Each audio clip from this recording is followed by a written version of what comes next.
We'll move to questions. I'm going to take a couple from the submitted ones and then I'll go to the floor and I'll work between them. The first question was submitted by Charles Nelson. Is Charles Nelson here?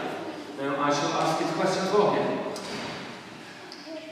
It is a fact that, sadly, Russia has been actively sabotaging democracy in many of our allies' nations, as well as being the only nation to benefit from Brexit.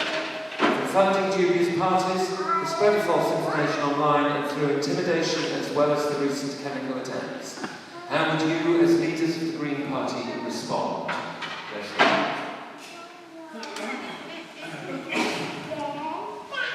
This is about Russia, the big enemy, and do you believe all the propaganda about chemical attacks? Personally, I'm a bit sceptical about all that, and I'm sceptical about an awful lot of propaganda that's coming out of this government at the present time.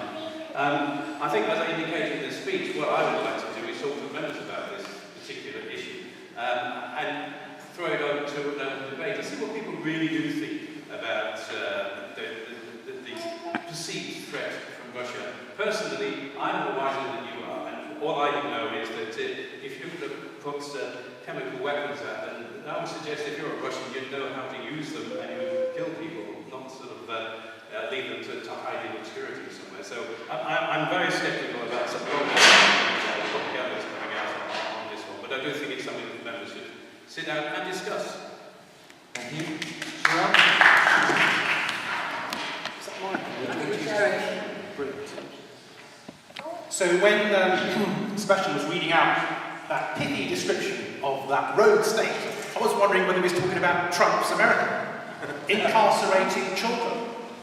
So I think the first thing I would want to articulate, and having been international spokespersons a few years back, is in our international policy we've got to be sure of not betraying double standards. Of course there are despotic regimes out there.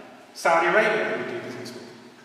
We need to make sure that we choose wisely which campaigns, which human rights violations we draw attention to.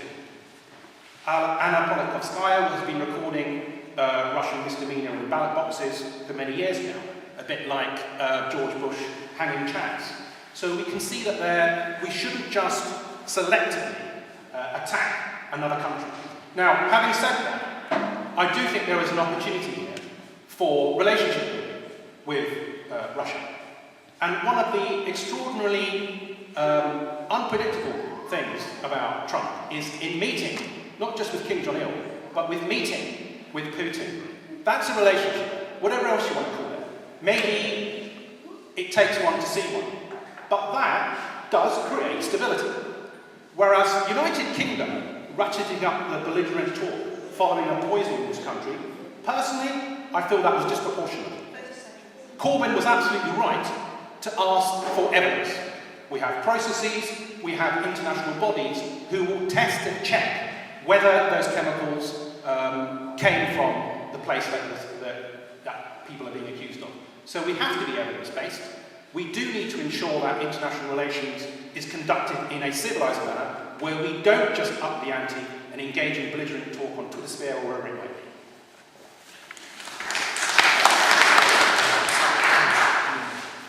Thank you. I think we have to be very careful. Diplomacy is in a very confusing and scary place at the moment. We have got all kinds of rows going on that are about personal things, little things, and actually, I think our role in the Green Party is to keep our eyes on the bigger picture. So, with respect to Russia and meddling in elections, the work that Molly has been doing, Molly, the MEP, has been doing, exposing the corruption within the Leave campaign, exposing the corruption there, has been absolutely fantastic. And that's work we should definitely be doing, defending democracy. When it comes to the kind of personality-based diplomacy that's going on, I think we need to be very careful to stay out of that, because the bigger picture is our role as an advocate for world peace. We are right to be there criticising the UK government for not turning up to nuclear weapons reduction talks. We are right to be raising climate change agreements and withdrawal from climate change agreements of the USA. as being a threat to world peace. And I think that's our role when it comes to democracy, standing up for human rights against arms sales across the board and not being distracted, not being dragged into these personality-based arguments. I think Jeremy Corbyn was probably mistaken to intervene in that argument. I think he should have been focused more on the bigger picture, and I think that's our role in the Green Party.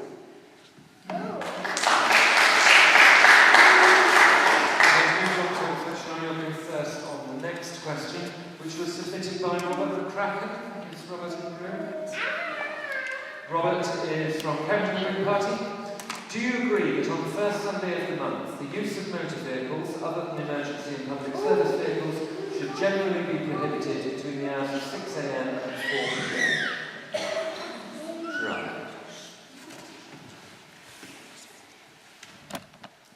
This isn't one of your yes-no No, questions. Because if it was, I would say it's not specific enough. Where, what domain, but the timing is. This really does feed into the idea of encouraging people to get away from their love affair with the motor car. I'd love to be able to do that. I'd love to be us to be part of that campaign. We are, Car-Free Day, whatever you want to call it. And there are many drivers and many motivations why we would want to promulgate that practice of pedestrianisation, of cycling. People love to use their bodies when they're locomoting from A to B. They don't want to have to use cars for the school run. They want a safe route to their school where they can walk their kids. So yes, I'm in favour, in principle, of shifting our modes of transport. I also want to ensure that public transport is properly public. And that does mean, unfortunately, costly though it may be, bringing into reign all those hyper-expensive franchises who are not putting the passenger first.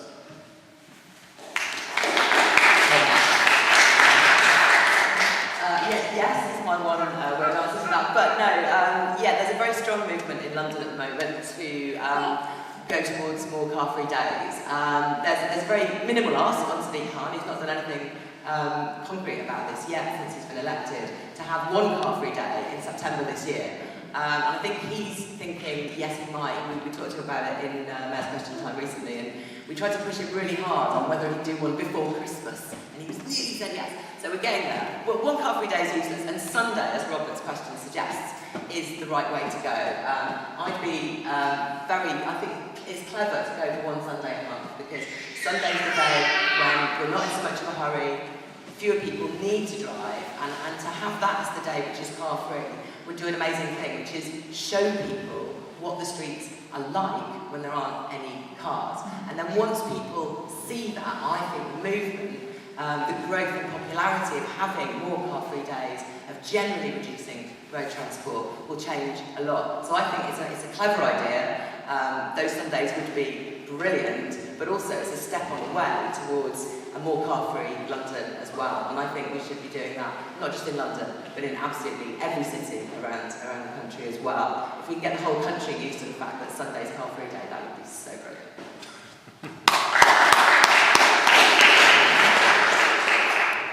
I'd like to point out, my fellow candidates, that England Wales is not just London. When I came here, I saw these wonderful great things moving about, and they were called buses. Now, where I come from, in North Yorkshire, the bus is actually driven by volunteers. Local people volunteer to go out by buses. My bus, to get to the station from where I am, I have to take 2 buses. It wouldn't be possible for me to get here this morning if I'd done that. Unless we've got a good and comprehensive public transport system. This is a policy devised by Londoners for Londoners, and fine, everyone doing London's excellent to do that. But honestly, where we are in the countryside, if you have a day where you can't use your car, then you're stuck, and you can't get to your appointment, people can't get to the hospital because there isn't the public transport available. And so we need, more importantly than this, we need a good and comprehensive public transport system with the right investment, cancel the fancy trains and put all of the investment into new trains, new buses, etc., and then possibly you might think about such a policy. Thank you.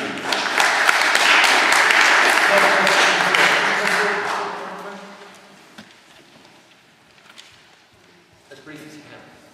Dr. Reza Hussain, Brentwood and Chelmsford Green Party. In May of this year, 20,000 scientists, who are the Union of Concerned Scientists, signed a statement to say that population growth is the primary driver of the global environmental crisis, and they said that we should reconsider family size in the future.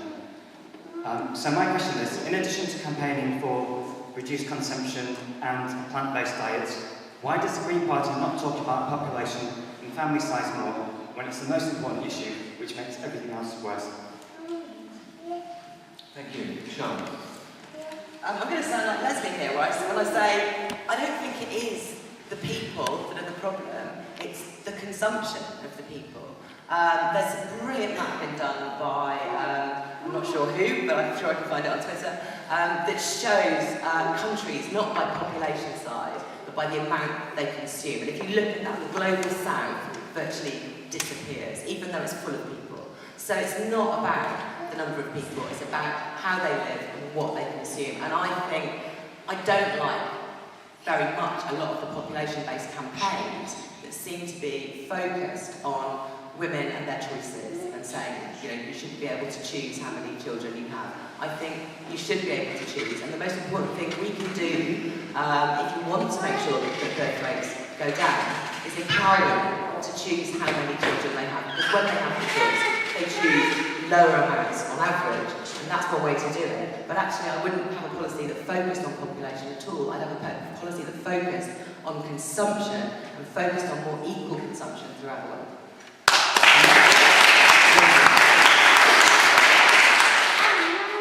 The trouble with equal consumption means that everybody will be able to cars, the same as everybody in the West. I think that this is a policy, as I said about the previous policy, we need to discuss as a party, as a membership. So let's throw it over to me on a personal level. Yes, I think family planning is an important issue which we should be campaigning upon, because there is a limit to how many people our earth can support, especially if they are all continuing the short amount of consumption in the West. So I think it is something we should look at, and it's something that the membership should have a voice on, and it's certainly something that we should be discussing and bringing forward policy in the future.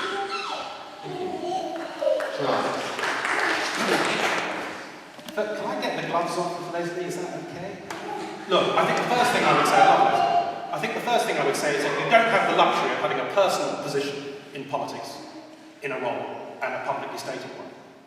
Ideally, your position that you believe is the one that you can articulate publicly. And what I will say, first of all, is the initial premise that population is a problem is not something that as Greens we need to deny. Population growth, the very thing that results in destabilisation of the climate because of the finite resources, is because of human beings, Homo sapiens. When last time I checked, we were a pretty wretched species doing that to our planet. So yes, maximal population has been reached. Does that mean then that we need to point our fingers in a neo-colonialist way at other countries, call them developing countries, and say, you've got to lower your consumption? Whether it's China, whether it's coal-fired power stations, whether it's India, and entrepreneurs saying we want to do more flying. We're not going to be doing that because we're at the top of the tree in terms of overconsumption. Absolutely right. But in terms of a long-term strategy for contraction and convergence, remember that? Of course, we need to make sure that all of us are living within our means. And if that means that somebody is doing slightly less evil, that they can be let off the hook, no. But it does mean we need to be aware of our own hypocrisy and double standards if we are pointing our fingers in a neo-colonialist way. As Shahrar has already alluded to, and I would want to go a bit bigger on that, education is the key. I've met with the founder of Mary's Meals, a fantastic proposition and campaign to make sure that school children in Africa had 1 meal a day. And at a stroke, that education, that feeding of them, results in less population. So it's a win-win. You improve with infrastructure, people's quality of life, and you also, not as a primary goal, but as a secondary consequence, you will help that situation. Thank you. The next question is submitted by Hannah Graham, who I can see is here. Hannah, do you want to ask it yourself, or are you happy for me to ask it? So Hannah is from the Islington Green Party. What methods would you employ to diversify candidates and representatives within the party, in particular with Young Greens and BAME people? Leslie.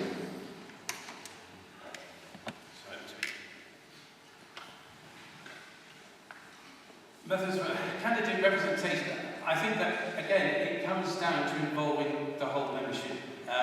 What I was talking about earlier, about having debates for the whole membership and doing it online, I think that would instill new enthusiasm, new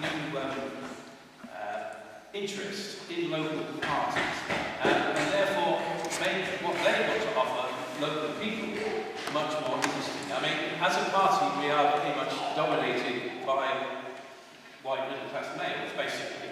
And to make us more attractive, we need to be discussing the things which are important to other people, whatever their background. And so I think just the process of discussing online and the process of discussing much more interesting things, having open meetings at a local level, will actually bring more people in from a more diverse community and make us as a party much more interesting, along with the radical ideas that I was discussing earlier. Thank you. Shahrar. When I gave my inaugural address as Deputy Leader a few years ago, I drew attention to the complexion of the room. And it was once said in a meeting that we had too many white middle-class academic types. And I got up and I said, I'm not white, implying that maybe I'm an academic middle-class type. I think the thing is, what I want from the Green Party is not to be constantly obsessed with the problem of our identity in terms of how we categorise ourselves along these underrepresented groups. We want to be first and foremost Greens. Having said that, we do need to pay particular attention to problems, whether it's diversity or intergenerational equity. And one way we would do that is, for sure, by electing me. Now, I'm not making that my main selling point. That is not an intrinsic quality of mine. But it is something which might be a plus factor. And it would, at a stroke, help us reach out to different sections beyond our comfort zone in the country to have somebody like myself in question time even. You would see a difference. In the same way, as Deputy Leader, I found a lot of people coming out through the woodwork in the Green Party that I wasn't aware of. Call it the role model idea. It does help to actually practice what you preach and walk the walk. In terms of the youth, so I've got a very healthy, strong connection with Uprising, which is a fantastic leadership organisation for young, predominantly underrepresented people at the same time. And we had our 10th anniversary recently. And I will be speaking to those people in the next year about environmental leadership. And that is another way of bringing the youth in, not just through the university campuses, where I feel like we're very well represented within the Young Greens, but reaching beyond our comfort zone. So that's what I would want to do as Leader of the Green Party. Thank you. And I think this is a major project. The party has begun it. When Jonathan and Caroline stood for Leadership in 2016, they promised they would focus on it. They started the process of setting up an equality commission. This was folded into the holistic review, and I think we're looking forward to seeing some good proposals from the holistic review coming forwards to do more, to make sure that we have more representation. Some of the things that they've done, bringing together the different liberation groups, has resulted in big changes. We now have 14% of candidates at the 2017 general election who were disabled, and that was a big change. And that came from focusing on that particular group and working with the Green Party Disability Group. So there is more to do. In our pledges, we've We've got plans for more mentoring. I know there's technically a mentoring scheme in the Green Party, but it's not really happening. We have got 30 under 30, which the Young Greens run, and that is an amazing scheme. And there's mentoring within that. I have a mentee too now. That works really, really well. And then we also have the new fund set up in memory of Dave Kerner's. Rebay was our candidate for Manchester Mayor, really sadly died, and that is going to make a big difference, I think, in spotting talent, bringing forwards more people of colour to represent the Greens. But it's an absolutely crucial ongoing project, and I think the other thing we can do to bring forward just a wider diversity of people in general is to campaign more and put more of our spokespeople at the head of those campaigns. And I don't mean broad campaigns, I mean campaigns to change specific policies. So things like boiler scrappage that I worked on, things like immigration detention, ending that. Things like halving the prison population. Goals like that would be absolutely great to put somebody as the face-off to become the expert in that role. That's certainly how I came to be known as a person. I focused on the growth of giant 4x4 vehicles. I knew everything about that topic, and I got well known, and that's why the Greens talent spotted me, and why I've benefited from mentoring too. So I think it's a multifaceted approach, but we have to keep our eye on it all the way through all our work. Thank you. Next question from the floor. Thanks. Mike Gold, Havering and Dagenham Green Party. Being a member of the Green Party implies that we are interested in having as much local production for local consumption as possible. And that should be written loud and clear. However, we choose to support tens of thousands of 44-ton Arctic lorries crisscrossing Europe, belching out diesel fumes, and we're told this is for just-in-time production. What it is actually about is cheap labour.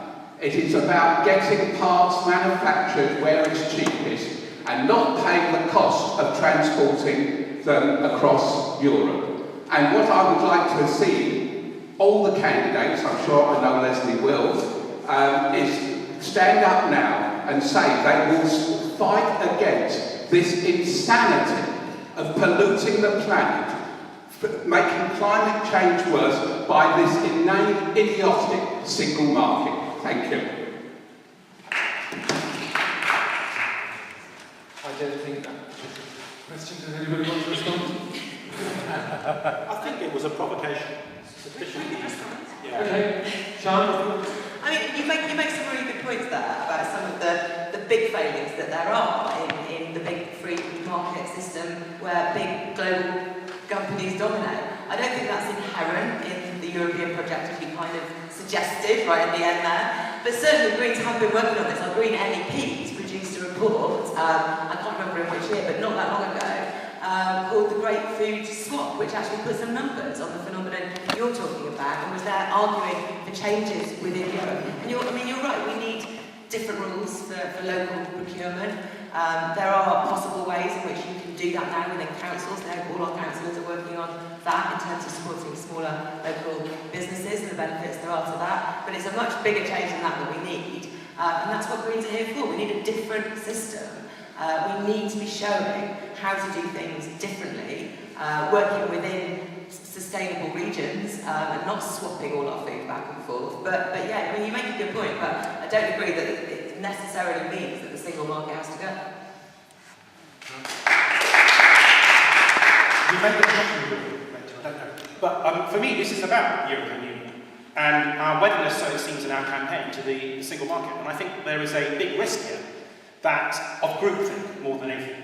Of course, the referendum campaign was very divisive, but you recall the Jenny Jones of this world, who probably really shouldn't be campaigning against party policy, but she had a lot of good arguments. Let's not forget those arguments. There always was a balanced judgment. You might say it was well over the other side because you wanted free movement and all the rest of it, and all those other goods. But some of the good arguments were to do with localised production. So there are some wins here, even with an expanding EU. Even when Poland, and I've worked in the European Union, and I can see what it's like, I can see what nepotism exists there. When the large multinationals went into those newer countries and just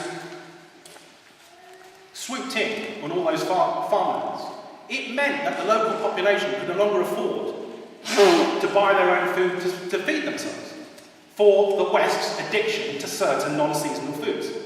So let's be ingenuous. If the Brexit camp, whether they badge themselves as that or not, produce good arguments, which are green, we need to acknowledge those. Because whatever happens next year in terms of Brexit, I would like this country to come together. You would get a riot. You would get a riot if somehow the referendum result was reversed. Just think on that. Of course you would. Let's make sure that as Greens, we can not fixate just on the European Union, but look beyond it and try. It may well be two steps back and only one step forward. But unfortunately, that's democracy.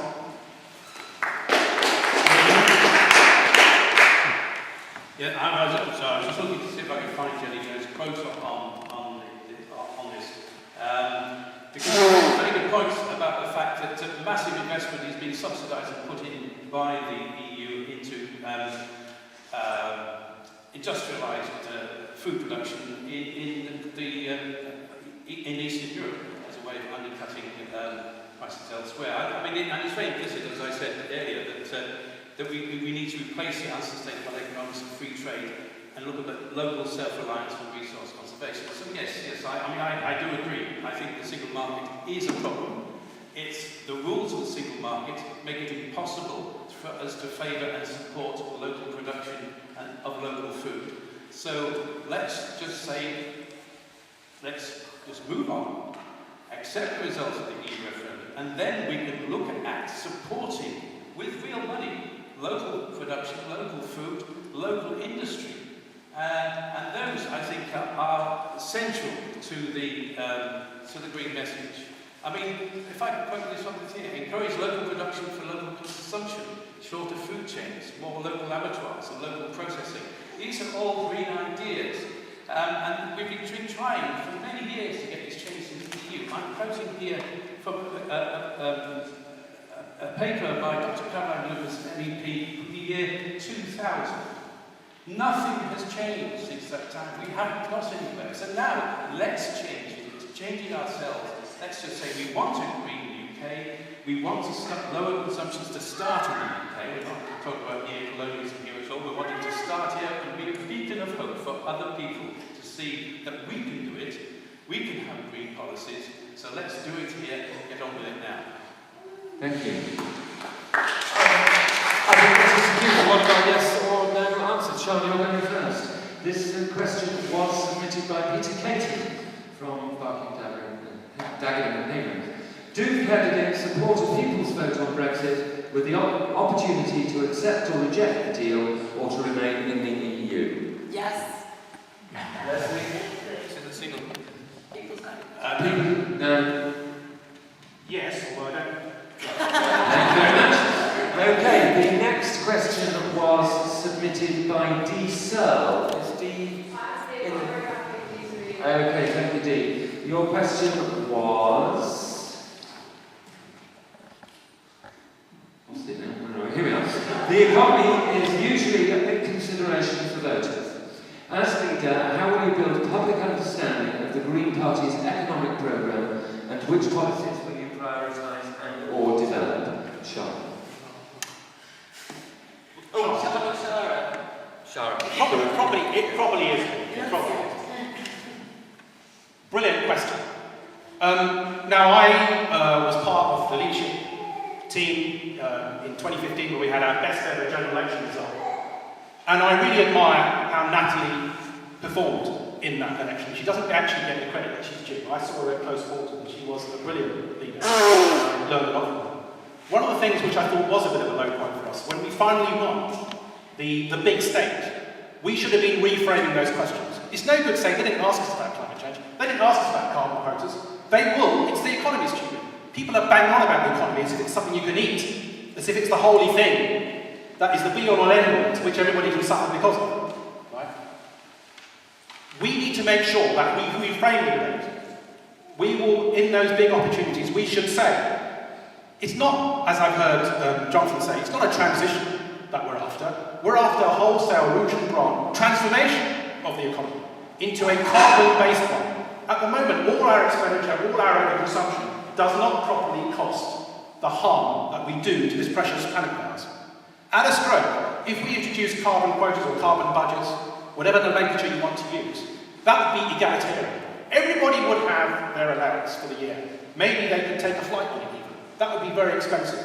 Would they be able to trade or buy off other people afterwards? No. That would be egalitarian at a stroke. It's saying that this is the cost of your life, this is your cost of living, and this is the amount of carbon spend you've got, because guess what? There's nothing more painful than an uninhabitable planet. That might be sound alarmist, it's not, it's objective. It's alarming, but it's a message that we need to convey, whilst at the same time promising people that if you live according to your means, you will have a better life. Thank you.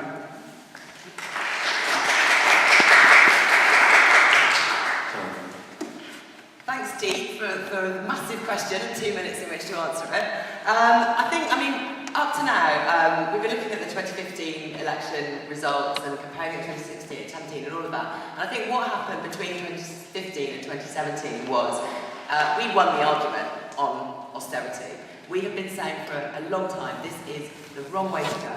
And having won that argument now, having Labour taking up quite a lot of the policies which we had in 2015, we've got the opportunity, and I wouldn't call it a problem, we've got the opportunity now to talk in more depth about what a green economy means and what makes us distinct from Labour.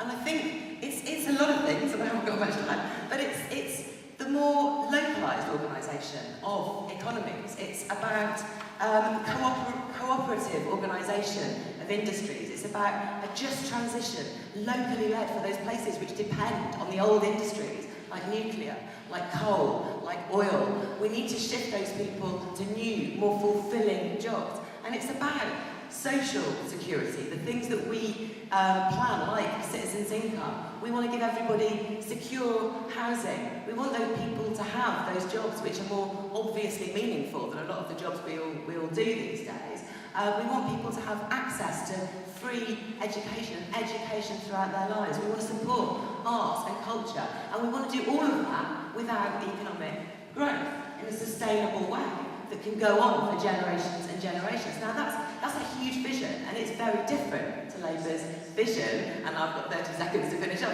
but I think that can inspire people. It is distinct. It is, above all, relevant to people's lives, because if you say to people that you've got secure housing, you've got the fulfilling education, you've got the ability to pursue your own lives in the way that you want. So what is it that we're missing that economic growth can provide? And I think that's a really good question to ask people, because at that point they might well turn around and go, yeah, I see the point, and also, yeah, we can keep the environment together. So, yeah, I think we can do better now than Labour, now that we've convinced them on the bigger issues that we were working on. And I think our vision is more inspiring and more empowering for people, and we're the right ones to paint it.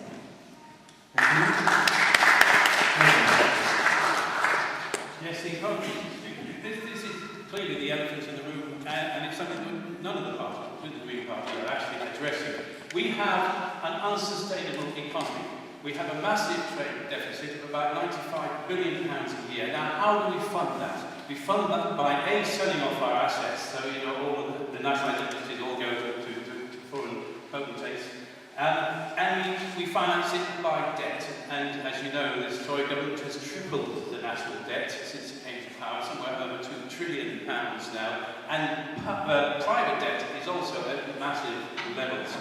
So we need, as I was saying earlier, a degrowth policy, a policy which effectively says, yes, we're going to do something about our trade deficit, and that will mean import controls, that will mean ensuring that taxation is paid by those who can afford it, ensuring that every company or organisation that trades in this country pays its taxes properly, and that's easily done if you're not a Tory. Basically, you just say to them, you know, you cannot trade here unless you pay your taxes, and you pay duty on anything that you're importing. Now, and also it would involve capital controls. These are radical changes. Yes, they are, but we are in difficult times. We have an unsustainable economy, and it's only a matter of a few years until we're just like Greece, going around being told what to do by the Eurogroup and being told we cannot afford anything but austerity. So, you know, we need a degrowth policy and we need to start it now.